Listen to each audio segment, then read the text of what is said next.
Hello, I'm Toycat and this is Manchester Piccadilly Station, one of the biggest train stations up in the north, and this is my electric scooter. And maybe you can guess where this video is going. That's right, it's a third channel scooter video in the rain.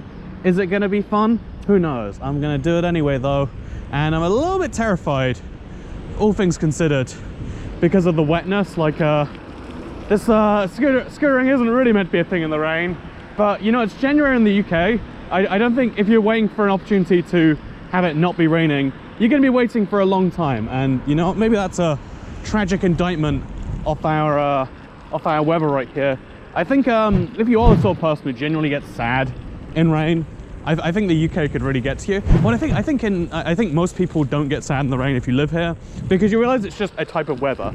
Like there is genuinely, like the first time it rained, oh god, there's a red light here. So up in the middle of nowhere. I'm very, what do I take from this? I mean, it just says wait until green light shows, but I don't think a green light's ever going to show, because I don't think this is actually a road that people are meant to exist on. So I'm just going to go anyway. You know, it's fine. Look, there's an arrow there. We're all good and bueno. Anyway, so when I was in Las Vegas for 3 months, it rained once, and there was this real weird, like, I guess there was like relief that it happened finally after 200 days or whatever their dry streak was. But also, it was this weird feeling of like, there was a much weirder feeling of like, oh yeah, something feels off. When it rains in, when it rained in LA, you know, a place that is also famously dry, it's like, ooh, yeah, something feels off and sad. And you know, you can see why horror movies always start this way when they're made, you know, perhaps in the Hollywood era. Okay, that car stopped for me, it seems. That's nice. I don't think I had right off the way there. I think he was just worried about hitting a scooter and having to get out and save his life in the rain, you know? Let's see. Toycat has a big advantage today. Yeah, I have no idea where I'm heading, by the way. My plan is just kind of keep on heading and see where that takes me, I guess. Will it be somewhere nice? Will it result in footage that isn't really watchable because the GoPro camera gets very gets super wet? That car is stalking me at this point. And on the side, on the little pavement here. Oh, wait, this is something I think I want. That is, there's no ramps down to it. I don't think you can even see. Yeah, it's on my head level can see, but my heart can't. And that means you can't see. But there is, if you look over here, a nice little walkway by the river. But again, maybe it's best we, just for now at least, avoid that. Because it's wet and I will drown. And also, you know, I can't save my scooter if it falls in, which is way more important. I mean, human lives, you can make more human lives, but you can't make more electric scooters. And way more importantly, we're at like a tipping point where, like, you know, if too many people do dumb things on e-scooters, the whole, because it's not illegal, all it takes is, you know, here's something interesting about laws, right? Like, things that are legal, things that are law, you know, you have to do, things that are legally binding, often don't mean like, oh, so you have to do it. It means like you should do it under threat of legal force. And that seems like exactly the same thing as having to do something, right? This is a giveaway road. Gonna stop right here and I'm gonna go. You know what, let's just turn this way. Let's see what's up. Let's just let's just do the most incomprehensible scooter journey across Manchester and see what we find today, shall we? Oh, that was nice. That was not scary. I am a-okay with that one. Okay, road ahead closed, access only. Okay, I guess we're turning left onto this road then. Yeah, there is this interesting thing where, like, something being legally, you know, like something being illegal doesn't mean that you can't do it. It means if someone cares enough to enforce it, you can't do it. And more realistically, because most illegal things aren't enforced, it just means like, okay, if we really want to stop people on a moment's notice, we can do that. Whereas if you try to make something that's currently illegal that you hate, like spitting gum on the ground, people are like, oh, that seems a bit of a crazy thing to be enforcing. Whereas if spitting gum on the ground is already illegal, you can just start enforcing it more. This is something you see every now and then, like, you know, seatbelt laws. Even though it is technically true that you have to wear a seatbelt, it is illegally, oh god, a car's coming up right behind me. I have no idea how this road works. Is this a bus lane? Okay, this is a bus lane. You know, it's legally required that you wear a seatbelt, right? But I mean, in almost every case, like, it's not, you know, like, I'm sure someone would enforce it sometime, somewhere, at some point. But a little bit of a secret I'll let you in on. It's just for curiosity. I never wear a seatbelt in an Uber. Like I just want to see, does the Uber care about enforcing that, or is it one of those laws in big air quotes, you know? Like you know, does the Uber driver care if I wear a seatbelt in his car? Because technically it's on him if I break the law. Obviously I'd be willing to pay the fine myself, even though it's technically his responsibility. I wouldn't put someone else through that. But it is a personal curiosity of mine that like the vast majority, unless their car physically asks them to, are just like, yeah, whatever, I really don't care. And oh, I think I can use this bus lane on the left here. I could be wrong about that actually. I'm gonna use it anyway. But there is this oh god. There is this funny thing where like something being law doesn't mean that it's actually law, right? Oh, there's a bike lane here. Wow, look at me being treated to my own little lane because I am a bike. I would like to re-clarify. Yeah, like you know, the seatbelt thing is a great example where like everyone knows you should do it, and it being legally compelled is like something that might push a few more people over the edge. But it's mostly just a thing, so like if they really want to, oh god, that is terrifying. Just a little tramway. Oh god. And then there's another one. I'm just gonna trust that there's not a tram coming through there, and there is. Oh gosh. Okay, we're fine. I'm good. Yeah, trams are scary because you know they can't stop you. You know there's no like, they see you and it's fine.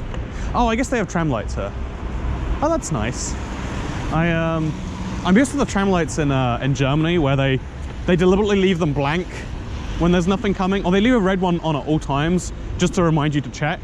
And it's like, oh, that just messes with me. That's I never feel safe crossing at a over some tram rails until you can like see both ways like a few times, which maybe is like a great safety feature, I'll admit. Okay, let's go this way. Or like even the noises they make, it's like, oh god, is everything okay? I don't know if everything is okay. But yeah, there's this funny thing about laws. There's also a funny thing I've been thinking about even more, and it's this like principle of fairness, right? A principle of fairness is something I feel like everyone has inside of them. Yeah, what does fairness mean is a much different question, but everyone wants you know, everyone wants a world where the things that happen are the things that are fair. Everyone wants to see a world where more fair things are going on, and to some people fair means, for instance, you know, like because a graph that people share all the time and believe is a genuine like gotcha is like, I think it's like income inequality, right? Or sometimes it's wealth inequality, but like they'll show a map of inequality and be like, this is what people think it is, this is how it actually be. In fact, online you see a lot of this sort of gotcha. Okay, I like to wait until the cars are gone. Ah, that's probably why you don't do that. I guess we're going back on the pavement. Just gonna sneak a little bit over here, break one traffic law. See, even though that is a traffic law, and as a scooter you are technically legally bound to it, I even got a notice saying, you know, I'm legally bound to even riding my scooter at all, let alone not following laws and stuff.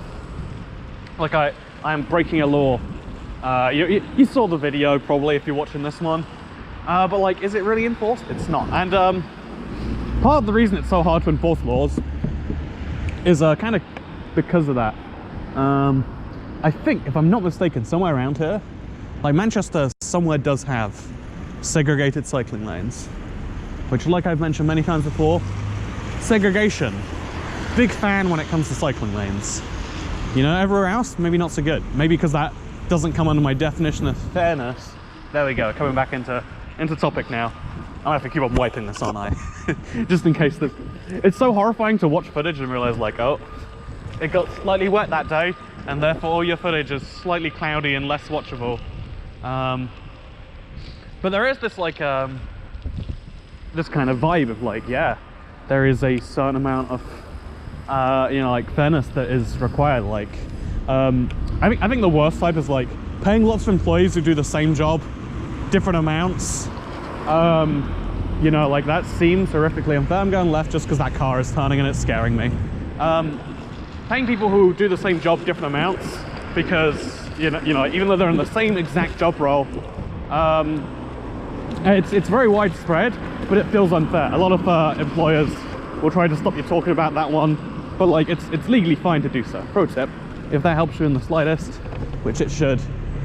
You know, I thought I was going to find these fun cycling lanes, but I see no track of them. I think maybe it's like a few more streets over. It's possible, we'll see. I'm gonna just go a little bit more over, see what we find. Oh god, there's a bus on my left. Okay, we're good. Yeah, nice little place we're in right here. Oh, look at that, by the way. Well, I need to stop for this for a second. This is crazy to me. So you see a bridge up there, right? There's a bridge that I'm assuming has, oh, that's trains, I'm guessing. And then below that, there's a river. And then like between the river and the bridges, there are houses. Something about this, I know this is like, probably like sad houses. Oh, it's actually a pub. The Joshua Brooks. But like to me, this is so futuristic. Like seeing stuff overlap like this, I just love it. I love that like we got a river dealing with sewage concerns, we got houses, got a rail bridge, then we got some giant old factory looking thing. I'm sure it's houses now, but that is cool as heck if you ask me. That is very cool. But ooh, on the left there, don't know if that's a cycle path, but it vaguely looks like. Should we go see what it is? Only one way to see something, and that's to go and do the thing. We'll see where this takes me. It could literally just lead to a house or something, but it's so charming. Oh, and it goes by the river. That's nice. You can hear a little bit of water. Go on a calming ride for once. You know, why is it all too often that I'll go on a hectic ride where you fear for my life a few times, but not enough charming rides? Oh, isn't this sweet? Isn't this idyllic? I think it's both those things. But I think there's this natural sense of fairness inside of people that I think is like probably really useful for non-monetary things, that starts to run into real issues when we start to have money that you can label. Because, you know, the fundamental principle of money is it's worth the same amount regardless of whose hands it's in. $1 will buy one, like, generally speaking, we have some price discrimination in a positive sense. Like if you're a student, you'll get a discount somewhere. If you work for the NHS, you'll get a discount somewhere. That was the end of that road, by the way. That was nice while it existed, but I guess it's over now. But sometimes we have positive price discrimination. We don't generally have negative price discrimination, which means that $1 or a pound is worth roughly $1 or a pound, regardless of where it is. And the few things you do get a discount on, they're very cheap. So like, you know, money is worth the same amount fundamentally, regardless of who you are, regardless of where you are, etc., etc. But obviously, you know, you can see where this is going. It's not actually worth the same amount. $1, you know, like something that's always shocking to learn is that there is a type of poverty called absolute poverty, where people are living on less than $2 a day.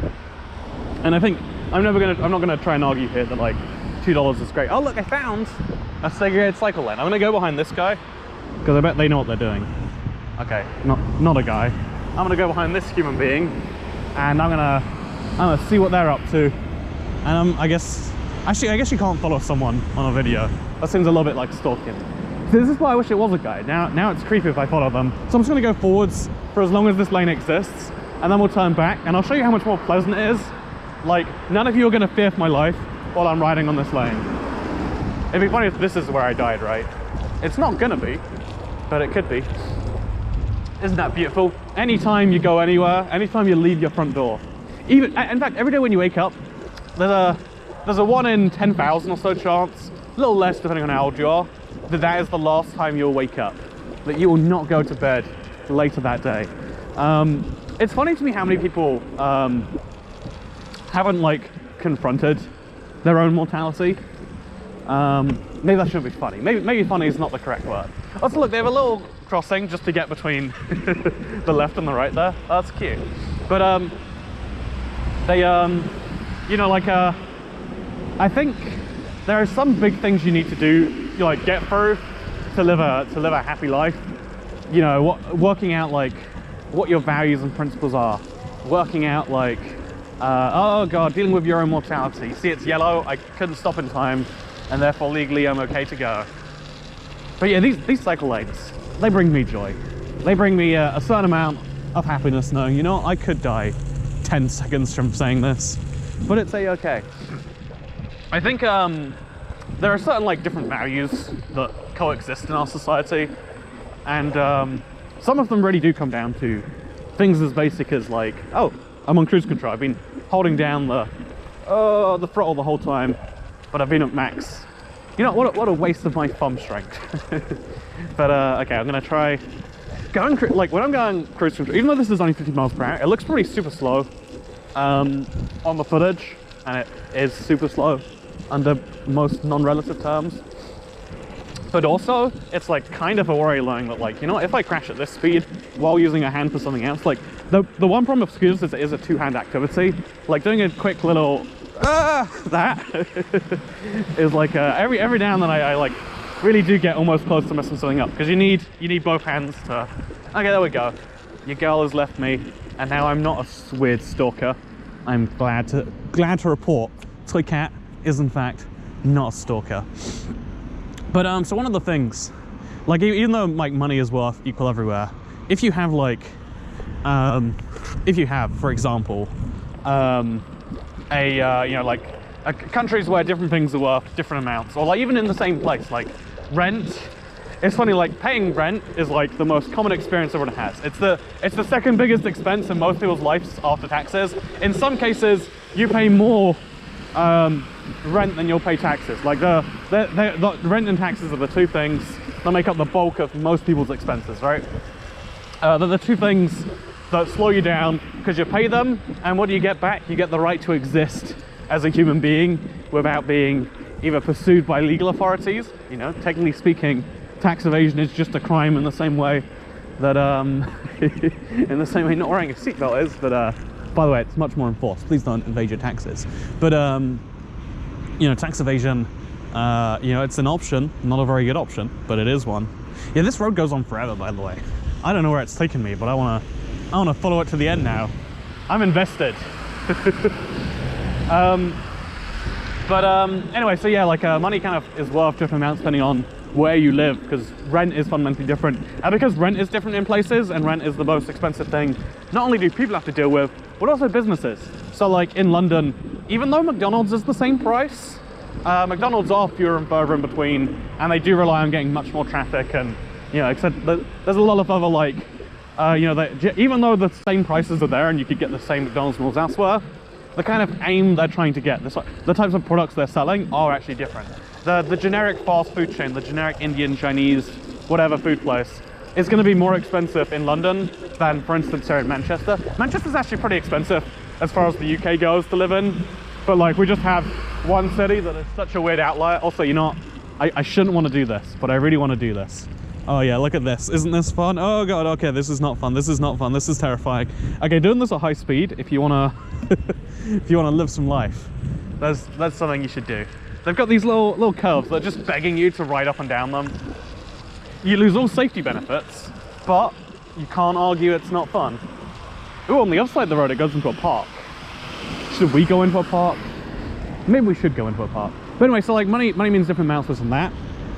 And obviously, so where you live, even within a country with the same currency changes it. Currency fluctuations, like even though $1 is worth, off the top of my head, about 7 Danish crowns, somewhere between 5 and 7, honestly.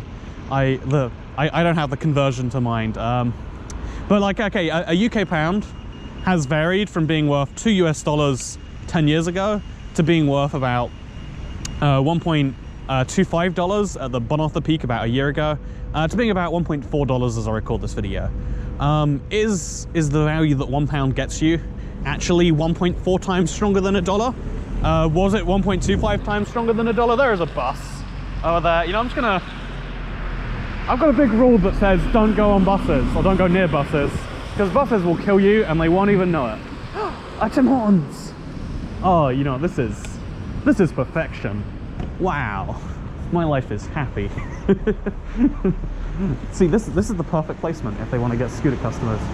Also, I guess you have to like, okay. Oh, I can't. I just realized I'm dumb. I can't go into Tim Hortons and get a drink because I've got a scooter and I need 2 hands for it. Oh, is life a tragedy? Have I made it to the promised land, but now I can't take the promised land home with me? I think that's really how that be. Oh, my heart's broken. You know what? You've ruined my life. You've ruined my life, Scooter. I need a one-handed scooter now. But oh, I was so ready for that. I'm so ready for Tim Hortons this morning. It would measurably improve my life, and yet I cannot, because I am just a lowly scooter user. I could probably like one-handed drink like this, but even that's gonna have some issue. I'm gonna have to go slower, and like I did have 2 cookies for breakfast and nothing else, so I should probably be eating like not sugary drinks to continue. Oh god, look at this puddle over here. Okay, so let's just go all the way to the right. I'm assuming that's where it's least steep. Okay, look, I'm correct. Oh yeah, we're good. So yeah, anyway, here's an interesting thing, right? As soon as I released my last video talking about, I don't think it was my last video anymore. As soon as I released the video talking about the best scooter you can get for a budget in the UK, like I'd done the research loads of times for buying that scooter, but as soon as I released the video, I was like, oh god, this is something I'm passionate about. This is something some number of people will trust, you know, take my word for from. Because people were asking like, what scooter did you have, Cat? I'd love to get one. Yeah, people actually ask stuff like that all the time. This is a really fun route, by the way. I don't know why it's so zigzaggy, but it has to be said, it is interesting. But anyway, so yeah, people like knowing that like there's some amount of trust in me, knowing that someone might make a thing on this.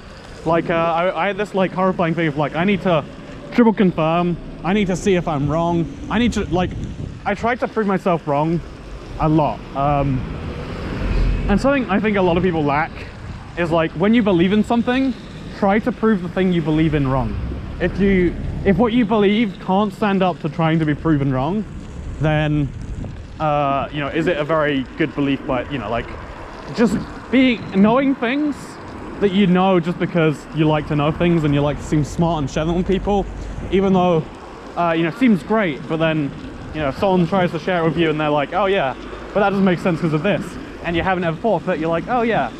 Either you've got to change your mind, which is probably smart, or you've got to say that like, oh, I believe in it not because of any reason, but just because I like believing in things. And because it sounds right, it fits with me. No, your belief should stand up to question, generally speaking. You should be, if you know, you can have inclinations towards things, I think, otherwise. But people who don't like actively, okay, yeah, it is wet today. Have I mentioned that? I don't think I have. I think this is the first time I'm telling you that it's raining. A stereotype for the UK. But yeah, this is interesting actually. I wonder how far this way we can go. But like, I know it's like, it's good practice to be in, right? To oh god. So this is where it rejoins the main road, and I think this is where the cycle lane ends. I'm gonna go a little bit further after all these cars, just to confirm if that's true. Oh god, okay, that car is gonna be waiting for me. Okay, I'm waiting for the car, and then we're good. Yeah, I think cycle lanes just turn into like this from here onwards. And this is a fine cycle lane for me, like as someone who is fine going on a road. But this isn't fine for someone who's like terrified for their life. Because every single car that goes past doesn't need to like overtake when this is a thing. And so in reality, you're no safer than you're on a road. And it feels like you could still die at any second, which I guess it's true anyway. I could have a heart attack. You ever think about how many traffic accidents are caused every day? Oh god, did you hear that? What the heck? What did I run over? I heard a full-on popping there, right? One sec, I need to... What was that? I'm so confused. I'm gonna check my tires. They are almost certainly dead, right? No? Huh. What was that noise? It sounded like I went over something super sharp and a tire literally popped. But I guess I ran over something that had some air in. Whatever, it's fine. Probably. We'll find out if it's not fine very shortly, if it's not fine.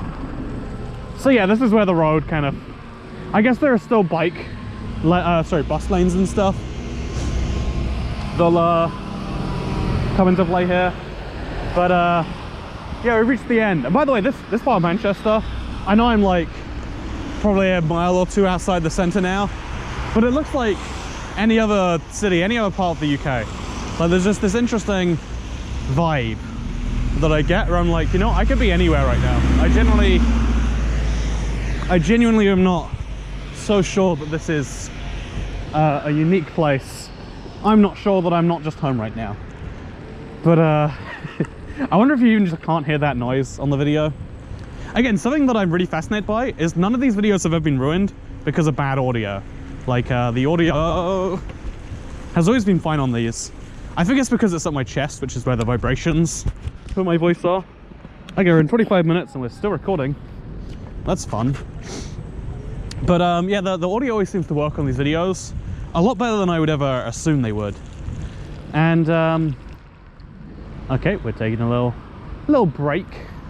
Gonna thank you for wearing your mask. Can you look up there and see that I'm not? Should I be wearing my mask while I scoot? Tell me, internet. What do you think?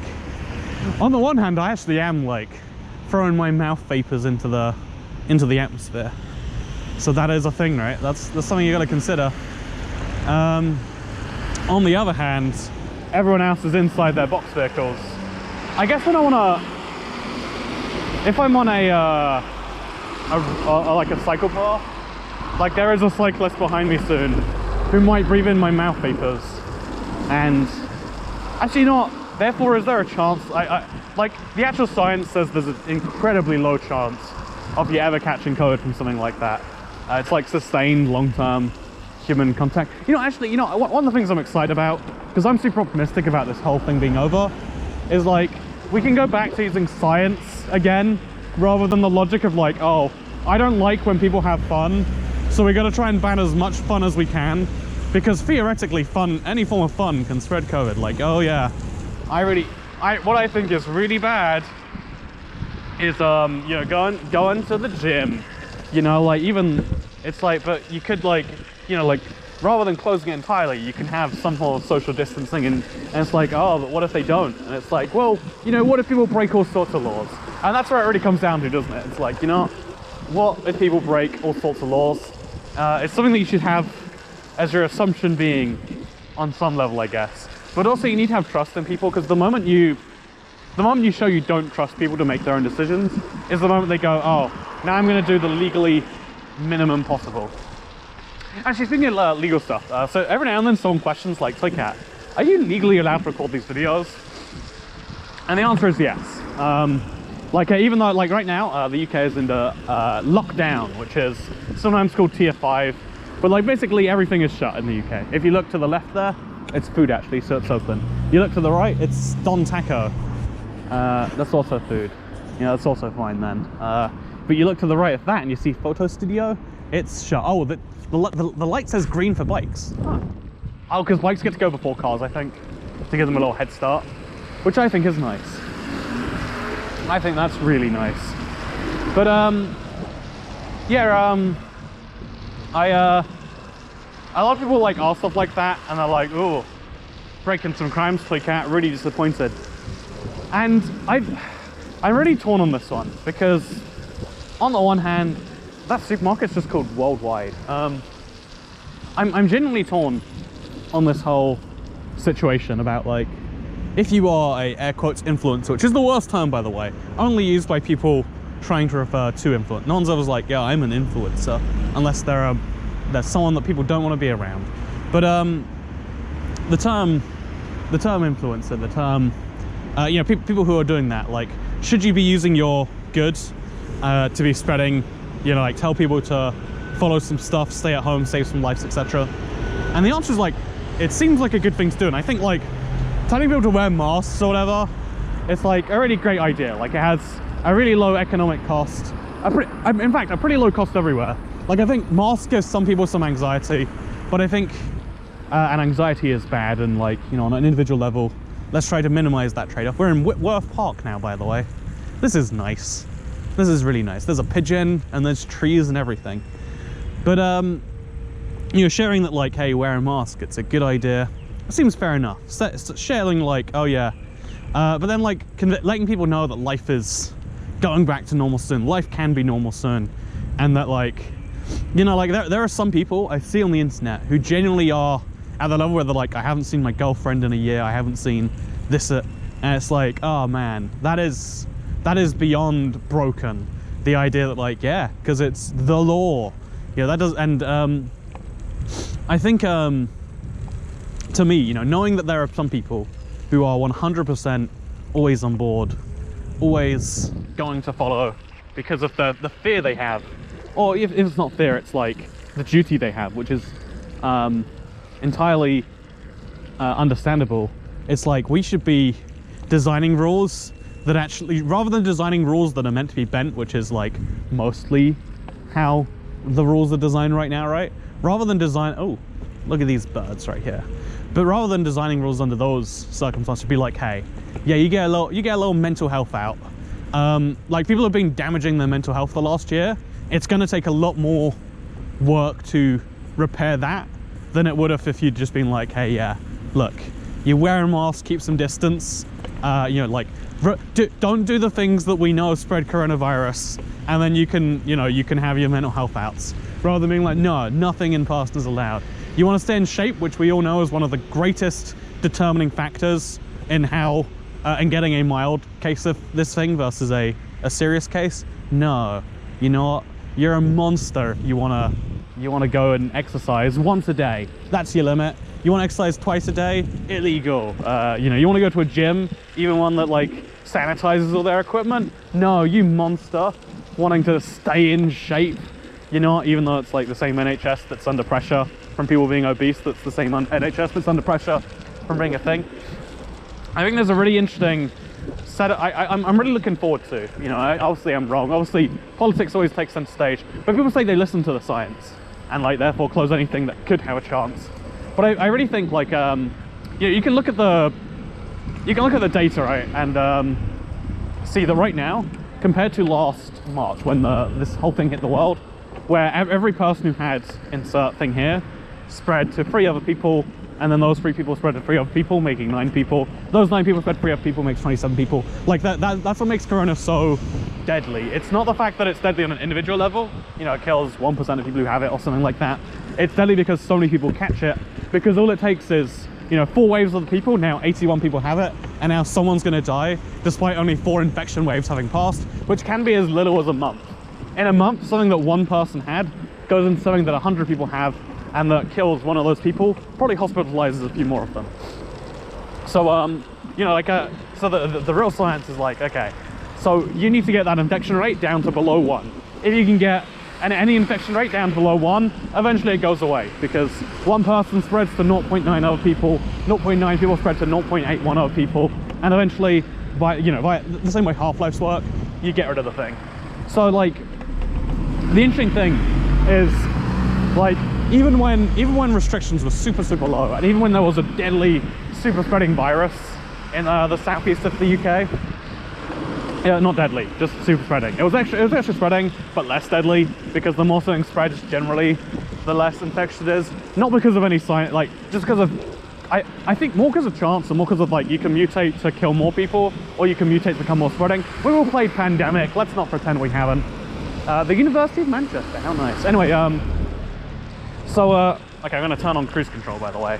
My thumb is getting tired. I would like to save it some strength. I'm gonna turn it on a little bit slow though, so I'm gonna chill back, let it go past me. I'm gonna turn it on at 9 miles per hour. There we go. We're going a solid 10 miles per hour now, if you look. And we're gonna enjoy our ride along the cycle path. See, it feels so much slower than it should. Even because, you know, it's our feelings we insert in this thing. But like, I wonder how many, like, you know, like the interesting thing about being a government, right? And this is something I've realized from this crisis, is hypothetically, right, if people do no changes, then every person's supposed to fear people. It's called the R rate, in case you're curious. Everyone knows what I'm talking about. But just in case you don't, it's called the R rate, the infection rate, whatever. And so when the government shuts down everything, that infection rate goes to about 0.9. It's been as low as 0.4 in past, but like 0.7, 0.9, something like that. Every person spreads to 0.9 other people. Anyway, now that I say that, so like a lot of people give the government the full credit for the, you know, for the 2.1 reduction. But the reality is, even when restrictions weren't in place, it was like 1.2. 1.2 is still disastrously out of control.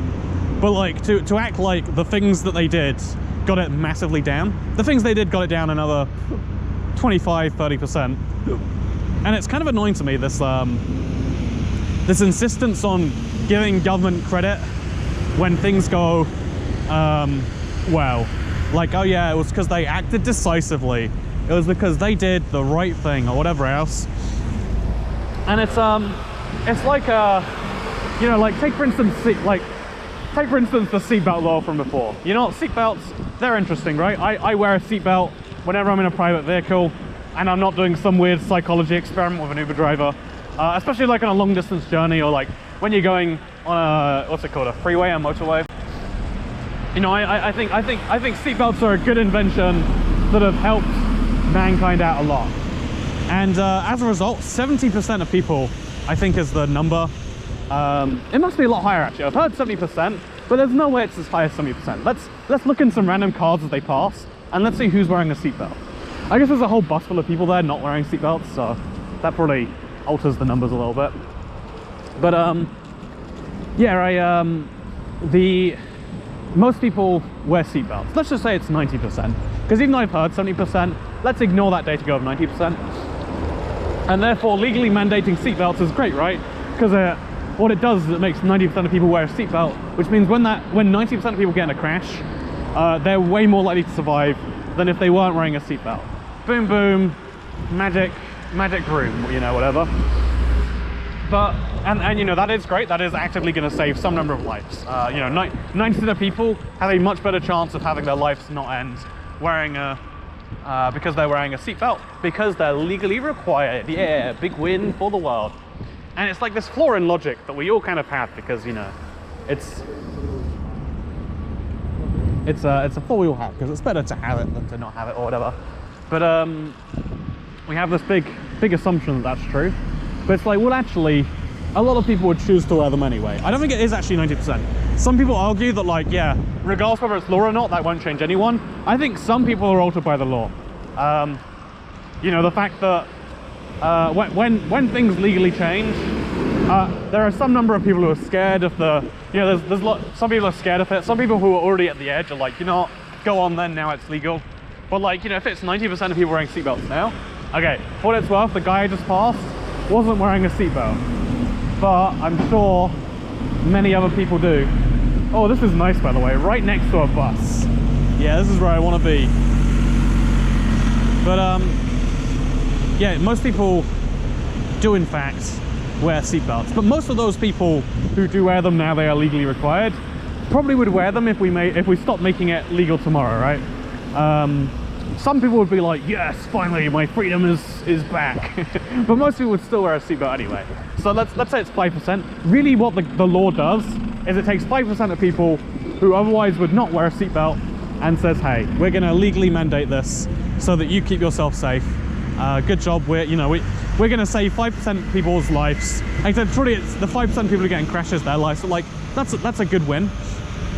But then it kind of undercuts the flaw that, like, you know what? But the thing is, making it legally required means the 90% of people who do wear seatbelts now know that at any moment they could be stopped, or feel like it at least. Again, I have no idea how many people have you know, how many people fear enforcement of any law at any given point in time. But there's a bunch of people who can now fear for the enforcement, and those people who fear for the enforcement, now there's like a little bit of thing added in their life, right? Like, I think most people are like vaguely fine with authority. I think the most, even though like I don't like it as an argument, the most common argument is like, you know, it's red, but there's no cars coming. Should I just go? Should I just? I reckon I should just. But most people don't fear for enforcement. Most people don't realistically even assume that's a thing. But a lot of people do. Like, even though the most common view in our society is if you've got nothing to hide, you've got nothing to fear, it's a terrible argument. Like, it is incorrect. Like, force is used incorrectly all the time. I have a video actually. Something I thought would be interesting to people is showing what it's like in supermarkets in the UK. And so I started recording, and a security guard came over and was just like, yeah, what are you doing, man, with the recording? He's like, oh yeah, he tried to call me out like falsely for wearing a mask. I should show this video off sometime. Like I was wearing a mask, but he calls me out and he's like, oh yeah, why are you doing this? And like, I'm like, do you want me to stop? And he's like, so why are you doing it? And I'm like, you can just ask me to stop and I'll stop, man. And he's like, no, I'm not asking you to, I'm wondering why you're doing this. And I was like, oh, it's oh god, this is tramways, so scary. Oh god, I hate these so much. It's like, it's a type of looking, like I guess you should be looking left and right all the time anyway, but like it's a different type of looking left and right that I just don't know how to deal with, I guess. Also look, we're in a different place to where we were before. I generally don't know where I am right now. I guess I'm in central Manchester, you can tell from the high rises, but where in central Manchester? Should I turn right? Can I turn right? Is that an okay thing to do? I don't know. I'm in a box junction right now. I'm not meant to be here. See, I know how road junctions work. I've been learning to drive, can you tell? Wow, I bet you can't. Oh, I had a dream that someone in my life learned to drive before me, and I was like, how'd you do it? It's illegal.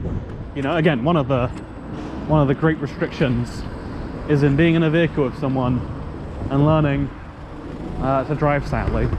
So I've been kind of waiting to do something that I've been dreading, which is great, except I'm trying to get it out of the way, and I finally decided I'm getting this out of the way. I put aside the whole month of January to learn to drive, and then guess what? Your decision, no way, no. But anyway, so like most people don't fear authority because it's never been misused against them. When authority is misused against you, or let's just say misused against someone who's in your like in-group or whatever, like some people see that as their race, some people see that as their family, whatever it is. Like when authority is suddenly misused against you, you're like, oh, it turns out, you know, like not everyone has the same values of good and bad that I do. It turns out that you can't just give people blanket policies to enforce everything, because some people are inclined to overuse authority, some people are inclined to underuse authority. I'd say I'm definitely in the latter category. You know, I have a Discord, which I hate my own Discord, by the way. Don't go there. If you haven't heard about the Discord, I'm joking when I say I have a Discord. Seriously, don't go check it out.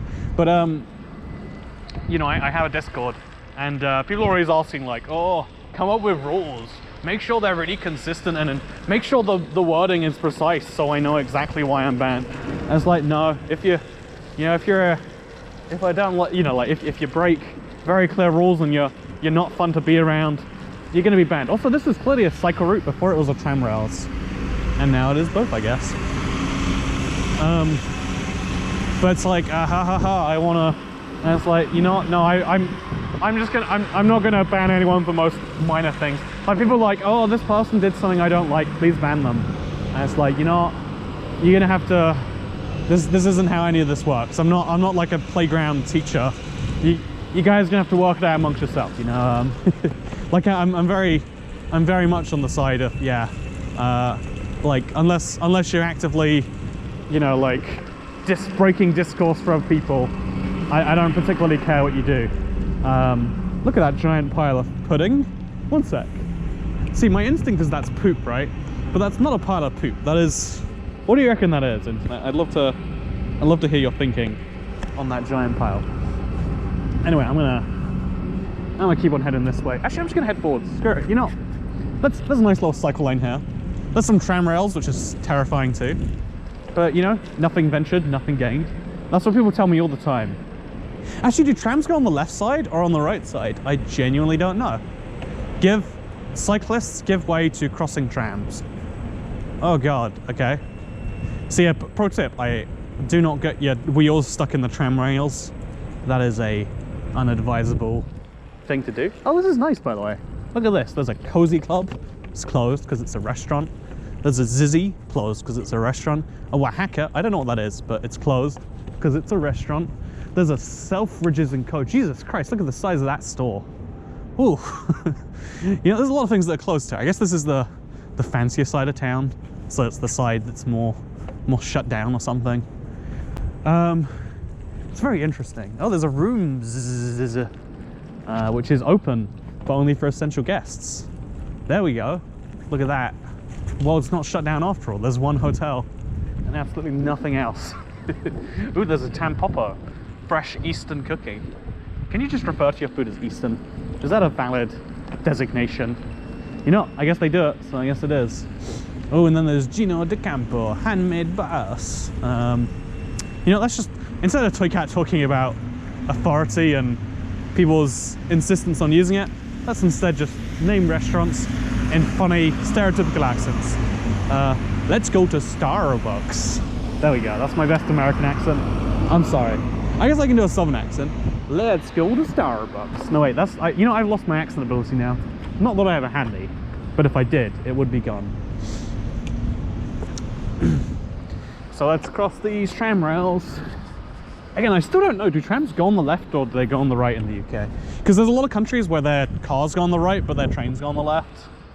And in France, the trains go on the left, even though the cars go on the right, because the trains predate the cars, and switching trains is surprisingly harder to switch than switching cars, even though it should be the opposite. There's a lot of interesting little legacy systems around the world you got to consider when you consider things. But yeah, one of the things I've been so some people are like, until authority's been misused against you. In my case, I'd say multiple times someone in authority has not only failed me by inaction, they failed me by wrong action. I would feel much happier in a world where authority was at a bare minimum, because at least, you know, when something, you know, like, at least when you know, like someone stole my phone in the Dominican, I felt better knowing that, like, okay, that person got a thing or whatever, than when I thought that, oh yeah, that person got my thing, and now the police are going to make a pretend attempt and then go, oh, it's too dangerous there. And it's like, what do you mean? You're the police. Maybe that's actually the opposite opinion. Anyway, so with that said, I'm now going through what I think is Arndale. This is the biggest shopping centre in Manchester. Maybe one of the biggest in the UK. It is very big. There's even a Taco Bell in there, so that's fun. Also, what am I doing on the cobble when there's just pathway here? Yeah, that's not smart, is it? That's not smart at all. Anyway, so ooh, yeah, it's still vibrating my hands to ride here.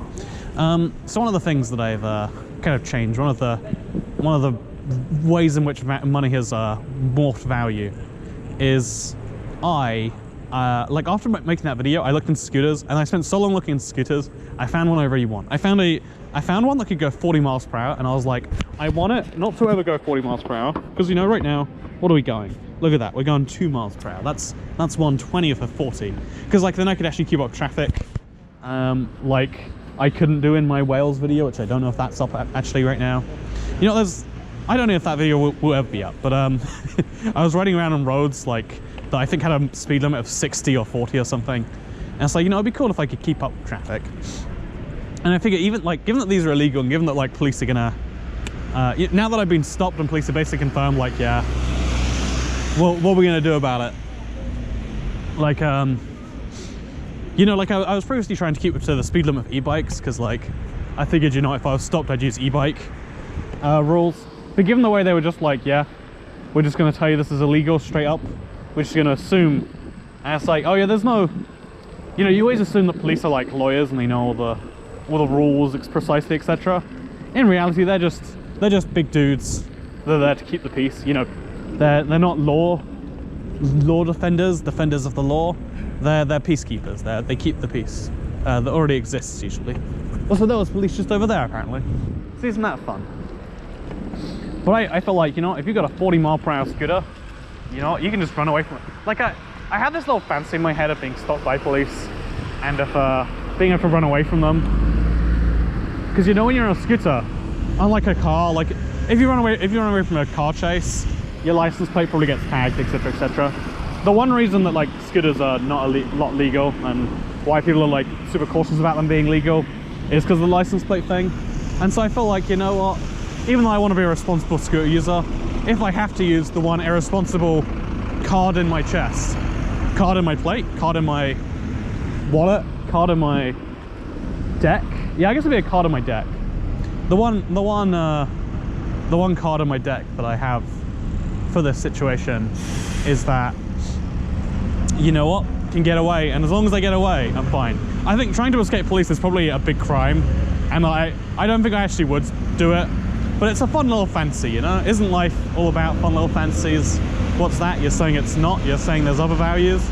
Okay, well that's sad. But anyway, so because of that video, I started looking into other scooters, and I found one that went crazy fast, and I was like, you know what, I'll die if I wear that.